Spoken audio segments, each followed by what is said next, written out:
네, 안녕하세요. 윤태입니다. 네, 오늘 이제 그 A매치 리뷰를 하러 왔습니다. 어저께 이제 좀 말씀하셨던 게 있어가지고 같이 경기 보면서 얘기를 했던 건데, 어, 그 얘기들 중에 조금 정리해서 얘기할 만한 것들을 좀 모았고요. 그 다음에, 제가 좀 스타일이 청개구리 스타일이라서 못한다고 할 때는 잘하는 걸 얘기를 많이 하는 편이고, 다들 잘한다고 할 때는 조금 보완할 점들을 얘기하는 타입이다 보니까 조금 어떻게 하면은 더 잘할 수 있을까를 제 생각에 약간 보완해야 될 점들을 좀 얘기를 하고 가려고 합니다. 네, 자 일단 그러면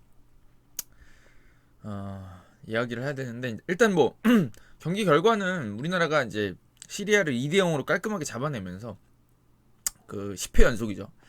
거의 뭐 저희가 태어나기 전부터 월드컵이 겁이 가기 시작해가지고 결국 이제 이날 이때까지 왔습니다. 결국에 굉장히 축하할 만한 일이고 대단한 일인 동시에 또 이렇게 이번에 좀 조기에 확정을 하게 됐으니까 본선에서도 좀 가서 잘했으면 좋겠다 이런 생각이 들죠. 네, 그런 면에서 조금 제 스타일대로 잘한 건 잘했다고 이렇게 칭찬해주고 못한 건 좀 못했다고 지적해보는 시간을 갖도록 하겠습니다.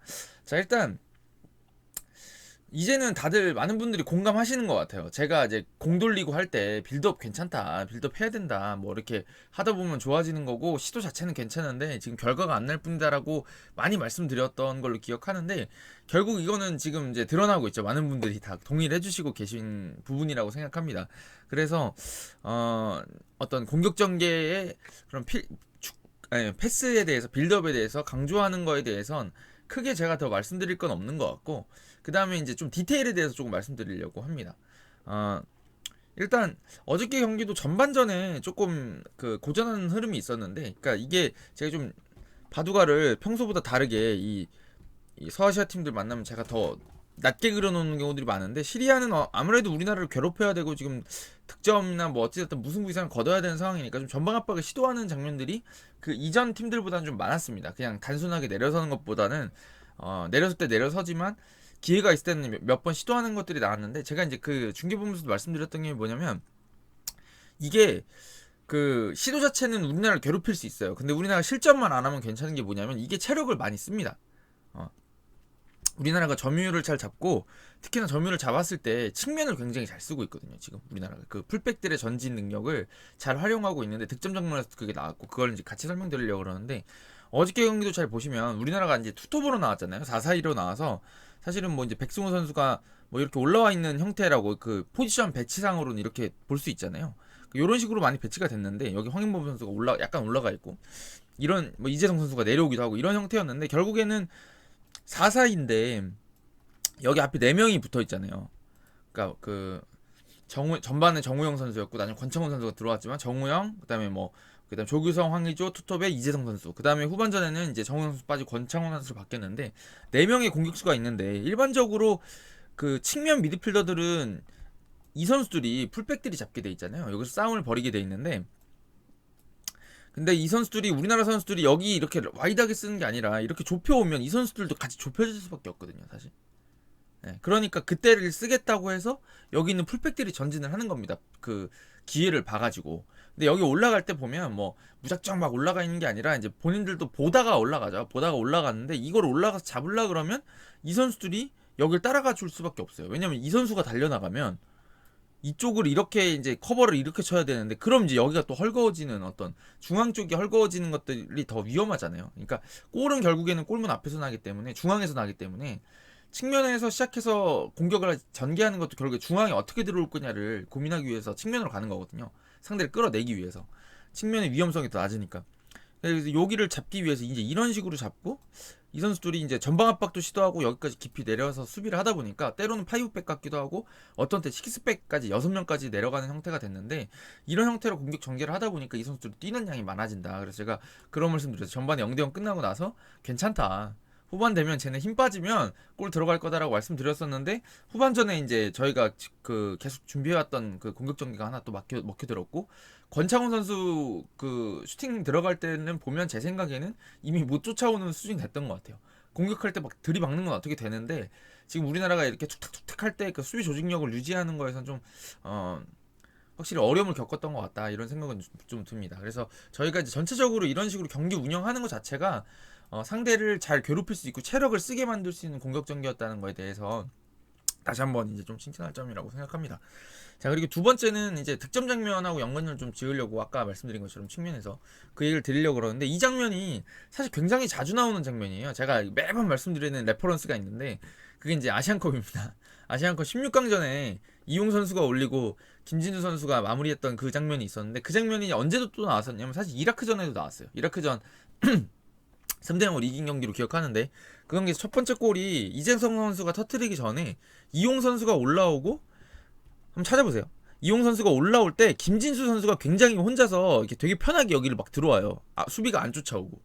그런 상황에서 이제 여기서 올라오고 마무리하는 장면이 나오는데, 이제 여기서 물론 김진수 선수가 발에 정확히 못 맞춰가지고 수비가 달라붙으니까 그런 장면이 나오긴 했는데, 어찌됐든 그렇게 풀백에서 풀백으로 연결되는 게 굉장히 그 수비 조직을 깨놓기에 좋은 공격 방식이거든요. 그게 왜 그러냐면, 제가 몇 번 말씀드렸던 거긴 한데요. 선수들이 이쪽에서 크로스 찬스가 이렇게 올라오면 뭐 이 선수가 나갈 수도 있고 이 선수가 나갈 수도 있죠. 근데 어찌됐든 이런 식으로 나가게 되면, 제가 매번 말씀드리지만 시선이라는 게 공을 달고 이 선수가 공을 달고 있다 그러면 시선이 다 이렇게 향하거든요. 그쵸? 그 상황에서 여기 밖에 있던 김진수 선수가 이렇게 들어가면 이거를 견제하는 게 너무 어려워요.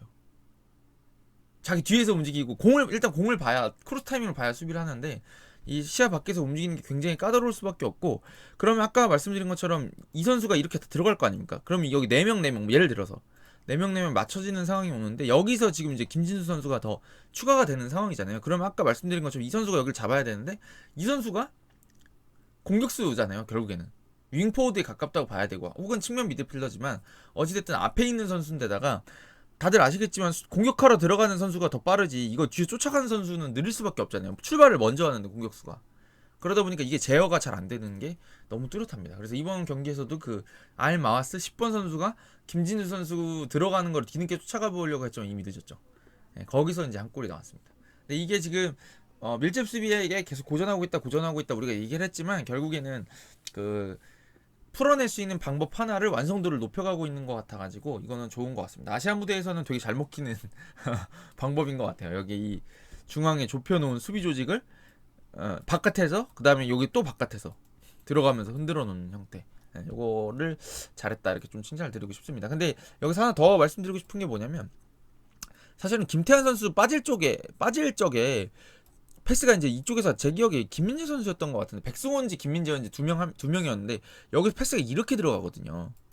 그죠? 되게 이렇게 이 선수가 자르기는 뭐하고 되게 세게 이렇게 들어가는데, 이 장면이 좋은 이유가 뭐냐면 그 형태를 바꿀 수 있어서 좋아요. 우리나라가 지금 쓰고 있는 빌드업 형태도 괜찮은 게 뭐냐면, 정우영 선수를 썼을 때 이제 많은 분들이 그 정우영 선수가 잘 경기 기록이 안 좋다고들 다 욕하실 때, 정우영 선수 보고 막 그런 말 많이 했잖아요. 뭐 수비도 안 되는 것 같고 좀 느린 것 같고 뭐 그렇다고. 근데 그게 이제 왜 여기서 그런 식으로 이제 정우영 선수를 수비형으로 쓰고 또 백승호 선수를 쓰냐면, 지금 형태가 어떻게 되냐면, 좀 길어질 것 같긴 한데 제가 몇 번 말씀드렸지만, 공이 이렇게 한쪽으로, 이쪽으로 뭐 예를 들어서 이쪽에 투입이 됐습니다. 그러면 수비 공격수들도 이제 접근을 다 해주겠죠. 우리나라 선수들도 이렇게 접근을 이쪽으로 좀 많이 모여줄 거고, 무조건 반대쪽에 가 있진 않을 거 아니에요.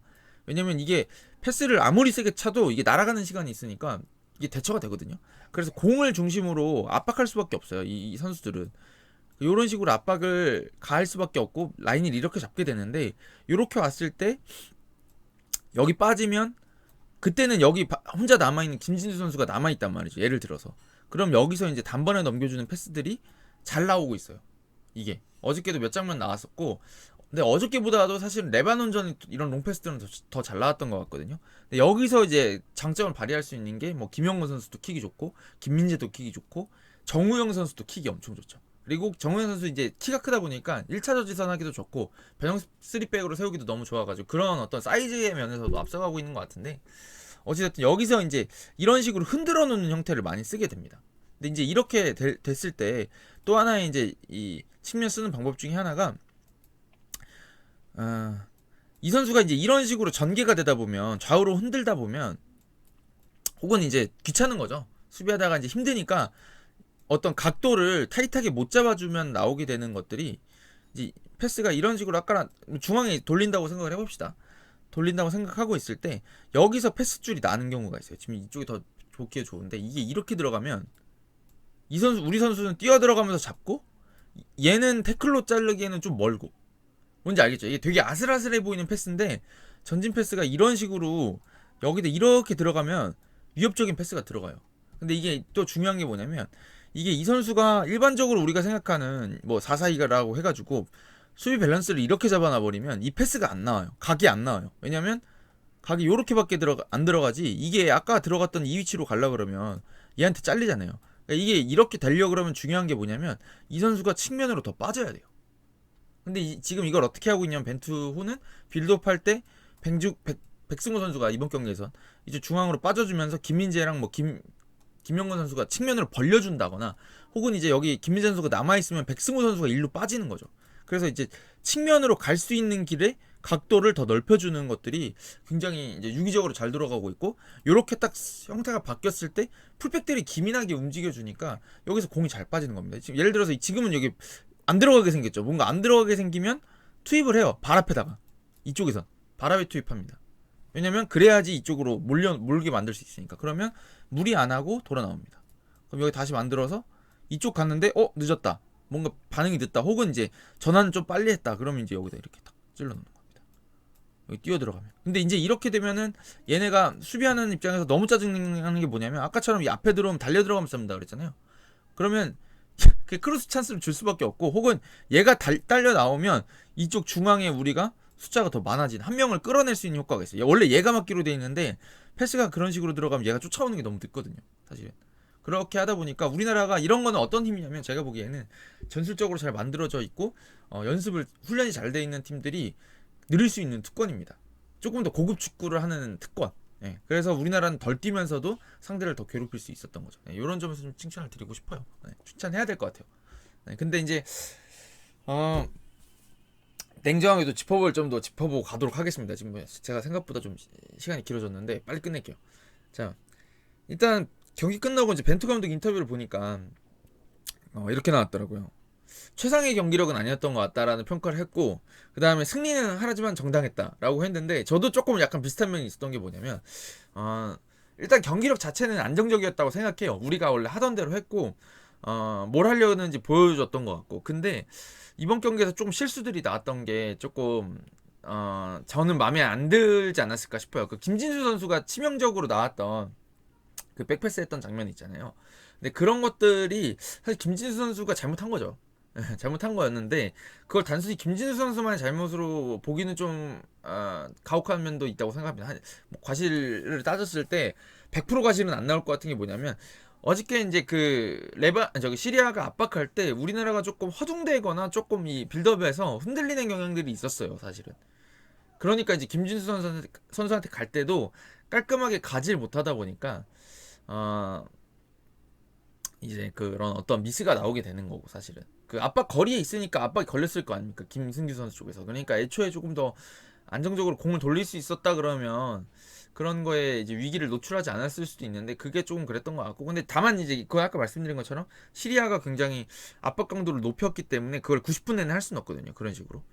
그렇기 때문에 뭐 걱정할 수준은 아니었지만 이게 지금 상대가 시리아가 아니라 월드컵에 가가지고 이제 만나게 될 우리보다 수준이 높은 팀들 대체로 수준이 높으니까 비슷하거나 그런 팀들 만났을 때는 조금 더 보완해야 될 점이 아닌가 싶어요. 그러니까 압박하는 거에 좀 대응할 필요가 있지 않나 싶습니다. 우리나라가 지금 아무래도 아시아의 무대에서 계속 경기를 하다 보니까 좀 두드려 패는 거에 익숙하지 이렇게 우리나라 상대로 맞불러오는 팀들한테 어떤 비슷하게 해본 게 되게 오래됐어요. 예전에 이제 콜롬비아라던가 우루과이라던가 제 기억에 칠레도 있었던 것 같고 그런 팀들 상대로 할 때는 조금 연습도 되고 이렇게 했던 것 같은데 그런 팀들 좀 이제 평가전이 좀 필요한 것 같고 멕시코한테 좀 많이 당했잖아요. 그래서 근데 물론 이제 멤버가 온전치 않았지만 그런 어떤 시행착오들을 좀 겪어가면서 우리 스타일을 유지하는 걸 좀 배울 필요는 있는 것 같습니다. 근데 이번에 시리아가 제가 보기에는 우리나라가 충분히 좀 해결해야 될 것 같은데 조금 당하는 경향들이 있어가지고 그 얘기를 좀 하나 해드리고 싶고 그 다음에 하나는 이제 역시 세트피스 수비입니다. 이거는 저도 저번에 말씀드렸지만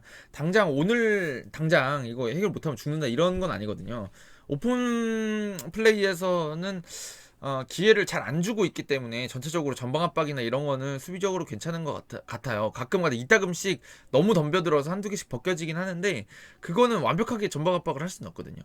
그래서 이제 그건 어느 정도 위험 부담 안고 있다는 걸로 그냥 그러려니 하고 넘어간다고 치지만 세트피스 같은 경우는 조금 약점 보이고 있는 건 맞는 것 같은데요. 지금 그냥 뭐 제가 옮기기가 귀찮아가지고 여기 이 흰 바둑알로 우리 수비라고 생각하고 한번 얘기를 해보면 이게 제가 말씀드렸듯이 이 어저께는 6명 막 7명까지 늘리더라고요. 근데 이 6명 7명 서더라도 그 전반전에 그 옵사이드 났던 프리킥 여기서 이렇게 넘어갔잖아요. 근데 이게 물론 그게 옵사이드였기 때문에 그런 식으로 득점이 가능했던 거기도 사실이긴 한데요. 이게 넘으면 안 돼요. 항상 얘기하지만 지역 수비라는 건 뭐냐면 내 앞에 내가 책임지고 있는 이 경계 내에 들어오는 건 내가 무조건 처리한다예요. 그냥 이게 하나가 넘으면 예를 들어서 공이 요렇게 넘어가요. 그럼 얘네가 막 들어가겠죠. 공격수들이. 근데 이 선수 한 명이 자기 머리에서 제일 최고점에서 이걸 따줘야지 빵꾸가 안 나는 건데 여기서 이 선수가 헤딩을 좀 뭔가 어수선하게 하거나 뭐 놓친다? 그럼 여기 들어가는 선수가 그럼 이 선수가 없는 거나 마찬가지가 되니까 더구나 큰 문제가 뭐냐면 이 선수랑 이 선수는 내 뒤에서 해주겠거니 하기 때문에 더 안 막아요. 그래서 여기가 그냥 이렇게 지나가는 거랑 똑같거든요. 이게 되게 굉장히 위험한 거기 때문에 수비를 잘해줘야 될 것 같은데 어저께도 한두 개 문제가 있었고 그 다음에 이제 이거를 분석하고 나온 것 같아요. 우리나라 지역으로 나오니까 후반전에도 하나 헤딩이 있었잖아요. 그 머리 긴 선수가 헤딩했던 12번이었나? 그 선수 헤딩한 장면 보면 그것도 프리킥이었던 걸로 기억하는데 수비 조직을 우리나라가 7명인가로 이렇게 짜놓으니까 아예 이 밖에서 움직여요. 우리나라 김진수 선수 쓰듯이. 그러니까 요거는 어떻게든 대응을 해야죠. 넘기지 못하게 하던가 아니면 넘기지 않을 거면 이거를 누군가를 붙여놓든가 아니면은 뭐 다른 어떤 방법들을 좀 강구를 해야 될 것 같습니다. 근데 이거를 뭐 제가 저번에도 말씀드렸듯이 오늘 당장 수비를 세트피스 뭐 해결을 못하면 월드컵에 못 갑니다. 그럴 정도의 문제는 아니었다는 생각이 들고 실제로도 이제 그 문제를 잘 뭐 상대가 못해서 그런지 몰라도 잘 해결하고 본선에 갔기 때문에 큰 문제는 아니지만 좀 나중에 됐을 때는 문제가 될 수 있기 때문에 그런 면에 대해서는 조금 네. 더 했으면 좋겠다. 이런 말씀을 좀 드리고 싶습니다. 그리고 개인적인 생각은요. 이거는 조금 선수 개개인에 대해서 제가 평가하는 걸 좀 꺼리는 편이긴 한데 황의조 선수에 대한 조금 아쉬움이 조금 있긴 있어요. 이게 황의조 선수 가진 능력을 부정하는 게 아니라 대표팀에서 조금 생각이 많아 보이지 않으세요? 저 그 생각이 있어요. 항상. 그러니까 대표팀에서 패스가 잘 들어왔을 때 약간 너무 좋다고 생각하는 것 같은 느낌? 아 이거 오 왔어 막 약간 이런 느낌이 좀 다급해 보여요. 평소랑 다르게. 그래서 그럴 때 조금 마무리만 더 잘해줬으면 어저께도 한 2개 정도 있었잖아요. 2개 정도에서 마무리를 해줬으면 더 속 시원하게 편하게 가는 거였는데 거기서 마무리가 안 되면 아무래도 특히나 이제 경기가 어려워질 수 있고 특히나 이제 그 월드컵 본선에 가면 우리나라보다 강한 팀을 만나면 골 결정력이 진짜 무엇보다 중요해집니다. 기회가 원래 아시아 팀 상대로 10번 만들던 거를 뭐 독일이나 뭐 프랑스 만나면 한 2-3번 만들 거 아닙니까? 그때 한 골 넣어야 되는 거 아니겠어요? 우리가 그래서 박지성 선수를 사랑했던 이유가 그거잖아요. 평소에는 뭐 굳은 일도 많이 하고 막 공격도 하고 다 잘하지만 일단 중요할 때 한 방 넣어주니까 그게 짱이잖아요. 그러니까 그런 면에서는 조금 더 좀 집중력을 발휘해줄 필요가 있을 것 같습니다. 그리고 때로는 그렇게도 생각해요. 못 때리느니 대충이라도 때리는 게 낫다. 좀 과감할 필요가 있지 않나 라는 생각이 듭니다. 자, 제가 준비한 얘기는 얼추 마친 것 같아요. 네. 일단 뭐 남은 2경기는 속편하게 볼 수 있어서 다행인 것 같습니다. 네. 좀 다양하게 실험도 해봤으면 좋겠는데 제가 보기에는 실험보다는 어떤 지금 가지고 있는 선수들을 더 잘 활용하려는 걸 연습하지 않을까 라는 예상을 해보면서 네, 벤투 감독 네, 잘했다 이런 말씀을 남기면서 가보도록 하겠습니다. 감사합니다.